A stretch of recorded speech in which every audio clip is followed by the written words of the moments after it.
There's a point in all of this where the pattern becomes a little clearer. It's not in the numbers. It's not in the solution.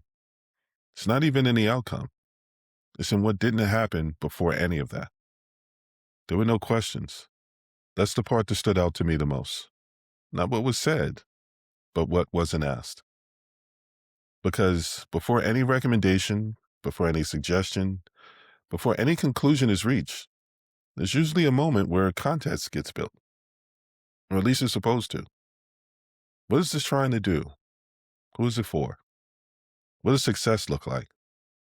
Those questions don't always show up externally, but they're part of how a diagnosis gets formed. And when that step is missing, everything that follows has to compensate for it.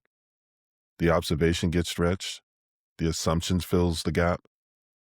The solution gets attached to whatever seems most visible. And from the outside, it can still look reasonable. That's what makes it easy to miss. Because nothing about it looks careless. It looks efficient, fast. You see something, you recognize a pattern, you move towards a solution. But without context, that pattern isn't grounded in anything specific. It's based on what usually happens, not what's actually happening. It shows up differently depending on where you're looking. In B2B, there's often enough information available to ask better questions.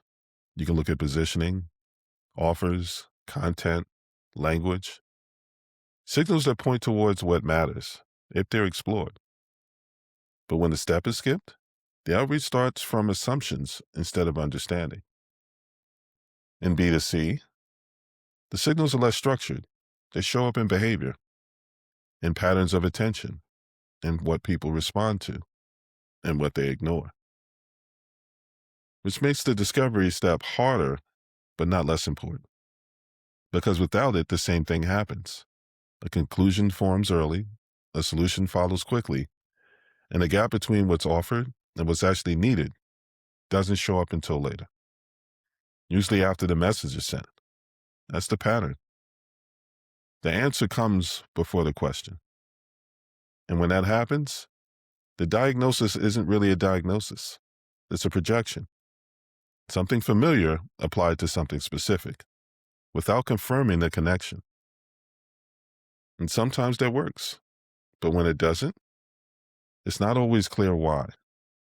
Because everything leading up to it looked right until it didn't land.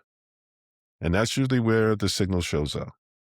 Not in what was said, but in what was never asked. This is episode 5 of a 7-arc series of the Strategic Coaching Moment. If you found this helpful, like, share, and subscribe.